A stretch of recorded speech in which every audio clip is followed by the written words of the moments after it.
Bienvenidos todas y todas. Nosotros somos estudiantes de la Universidad Nacional de Agricultura. Actualmente estamos cursando el segundo periodo académico de tercer año de Ingeniería Agronómica. En este caso vamos a hablar sobre lo que son las prácticas físicas mecánicas para la conservación del suelo, tema perteneciente a la clase de conservación de suelos impartida por el ingeniero Selvin Antonio Saravia Maldonado.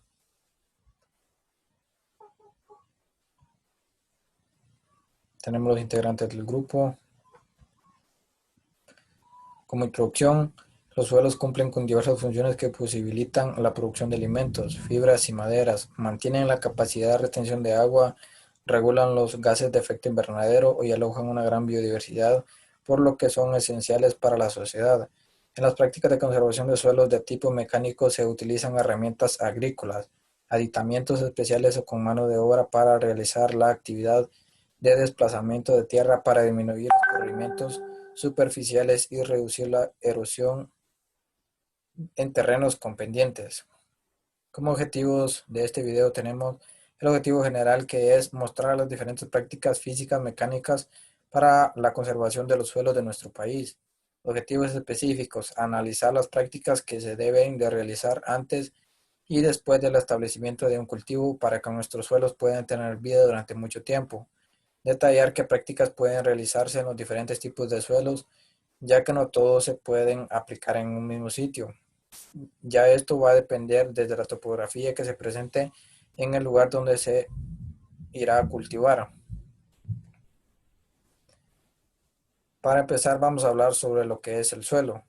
En este caso diremos que es la capa superficial que sirve de sostén físico y fisiológico de las plantas, siendo una mezcla de materia orgánica e inorgánica, de agua y aire. Los suelos representan un factor de gran importancia en las actividades agrícolas, ganaderas y forestales. Es considerado como uno de los recursos naturales más importantes para el desarrollo socioeconómico de nuestro país y un factor fundamental para la alimentación humana y obtención de materia prima. Es el que más interesa que tiene influencia sobre los demás otros factores formadores del suelo, ya que sobre el material parental ocurre o ayuda a que se acelere el proceso de la naturaleza cuando se dan en grandes áreas geográficas. Sabemos que el clima es un factor muy importante para que se pueda formar el suelo, ya que ayuda, como dije, en la temperatura y en la precipitación. También el clima tiene influencia sobre los organismos vivos y de gran manera sobre el factor relieve, porque ello le ayuda en procesos como de erosivos y en la composición que se encuentra formada sobre el suelo.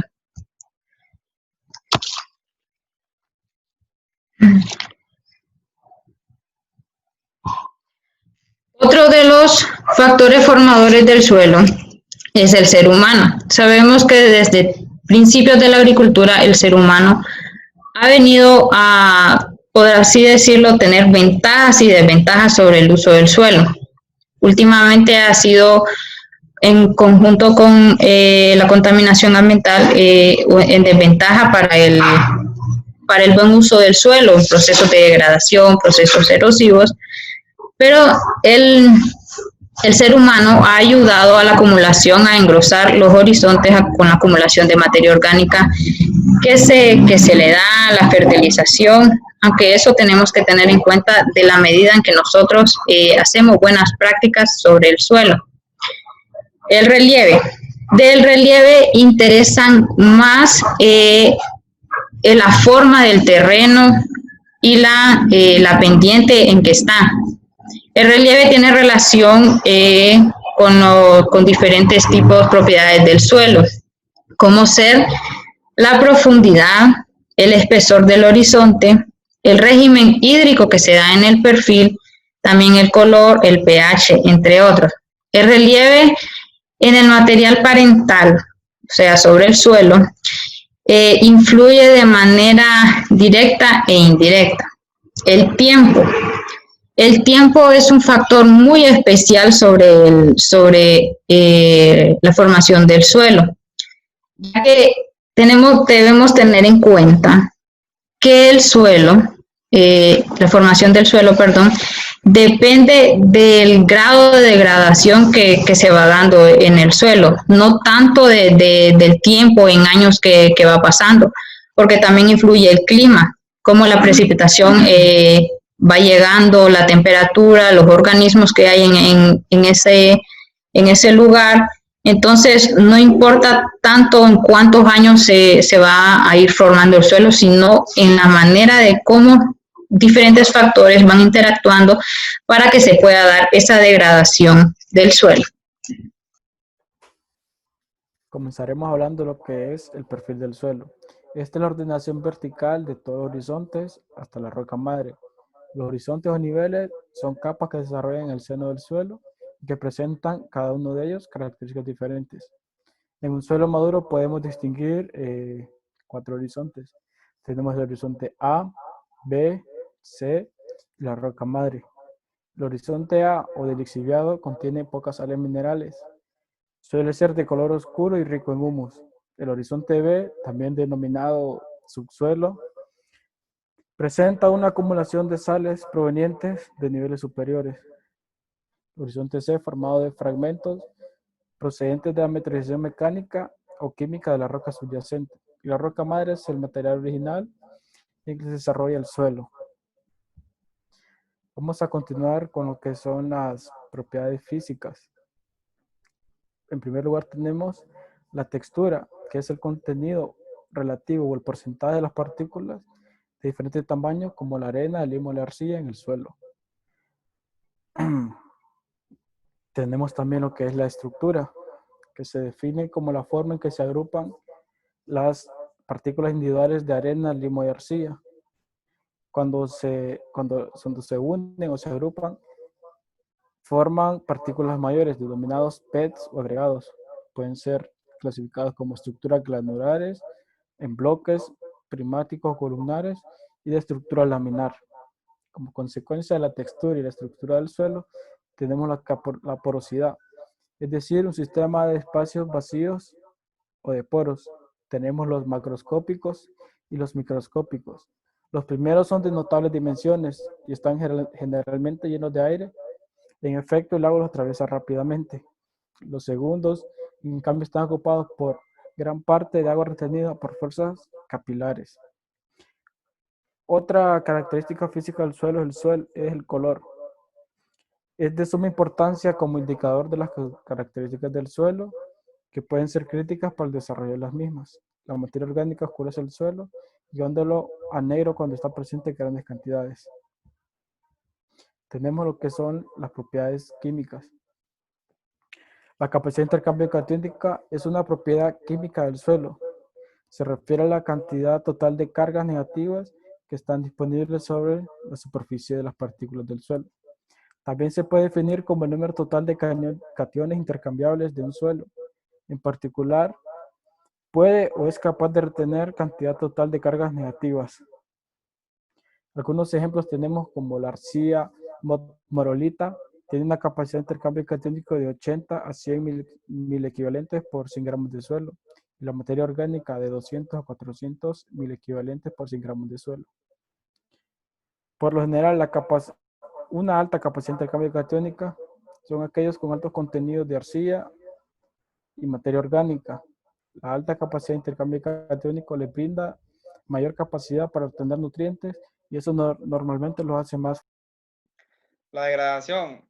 Bueno, sabemos que la degradación ocurre con lo que es la pérdida de la cobertura de lo que es la capa arable y la capa productiva, y esta puede ocurrir por diferentes factores.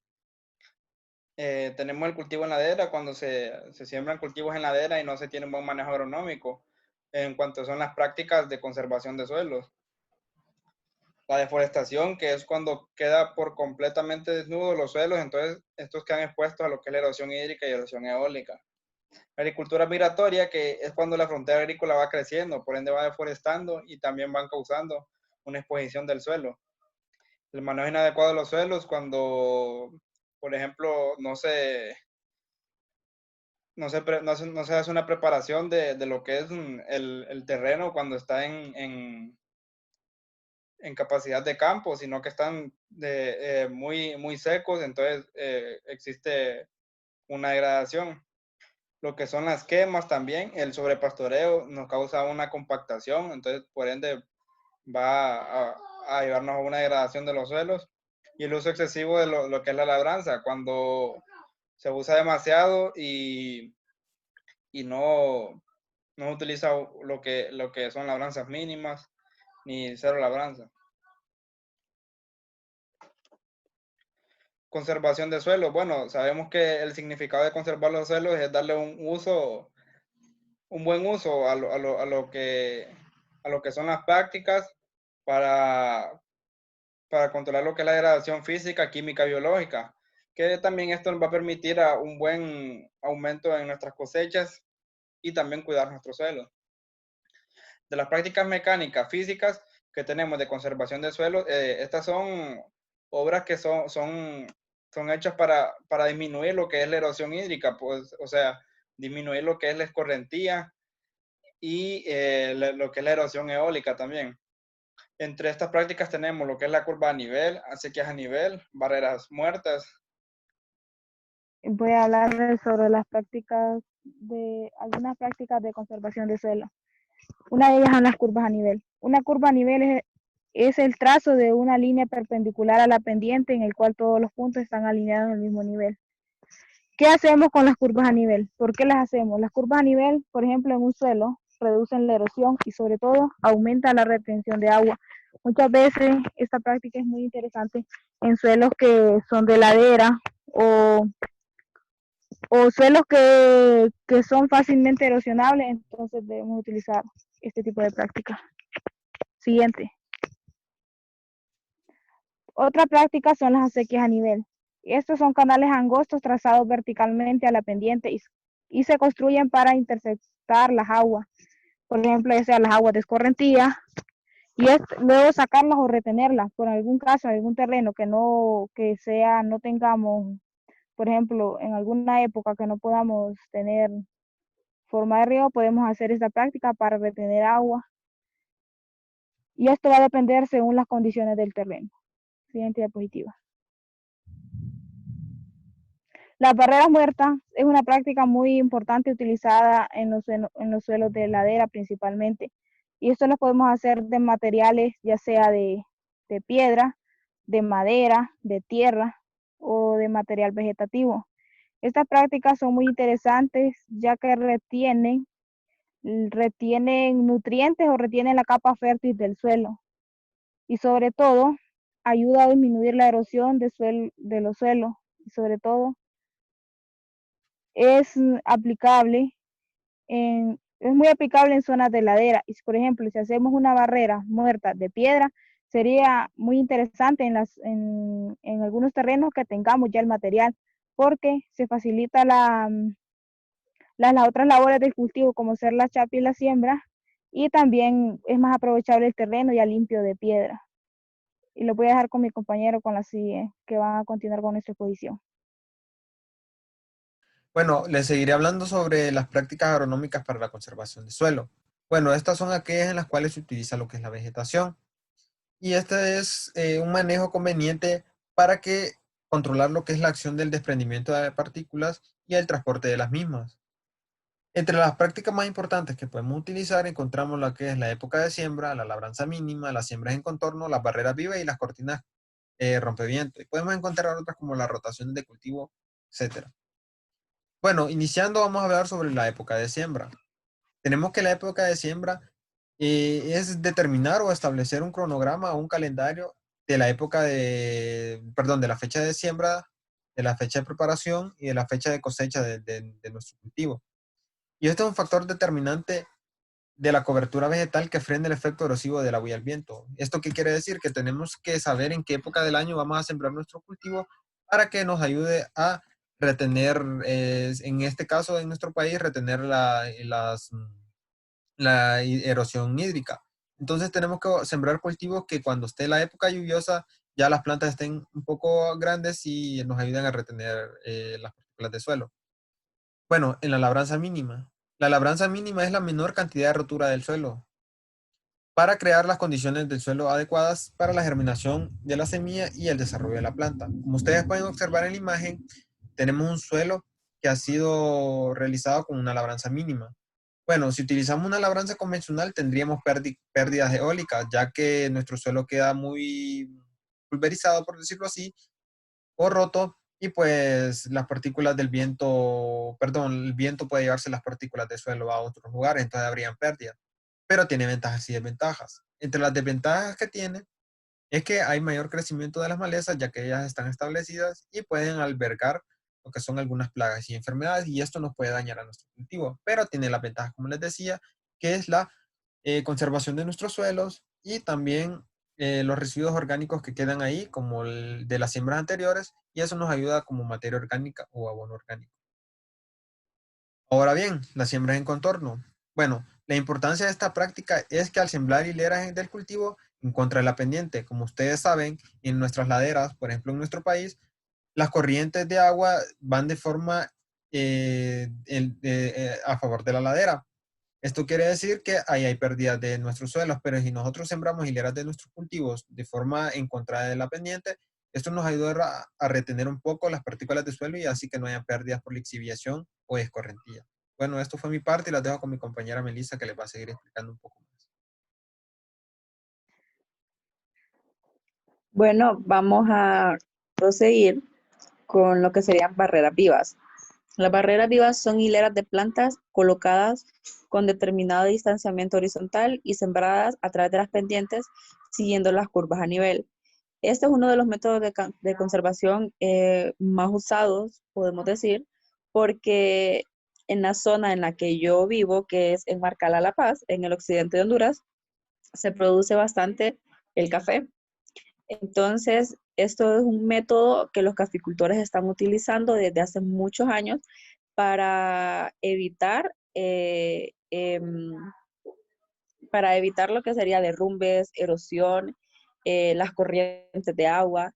Y también en esta zona los cafés tienen que ser tratados de manera muy diferente a cualquier otro cultivo, con mucho más cuidado, me quiero referir, porque la producción de cafés que se hace aquí son cafés especiales, son cafés muy delicados y que todo su proceso hasta llegar a la taza debe de ser cuidado minuciosamente con todas las medidas de prevención que puedan lastimar o dañar las plantas.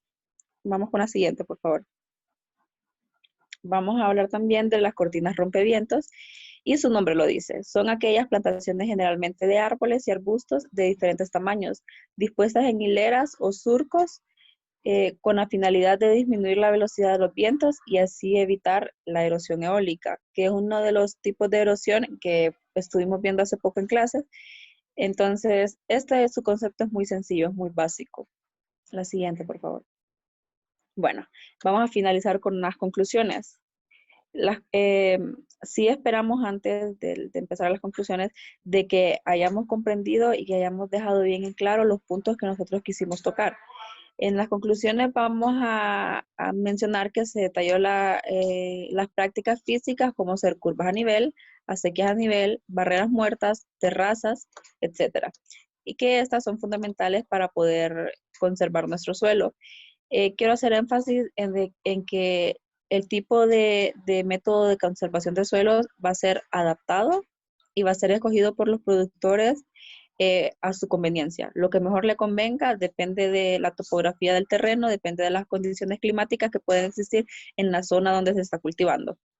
También de esta manera explicamos las prácticas físico-mecánicas aplicables a nuestros suelos en las diferentes etapas del establecimiento de los cultivos, en qué nos ayuda y cómo poder realizarlas. Esta exposición tratamos, sí repito, de ser lo más claro posible, pero siempre tenemos que informarnos un poco más para poder conocer los métodos, para poder conocer materiales, para poder conocer todas las prácticas más a fondo, así investigar la que mejor nos convenga.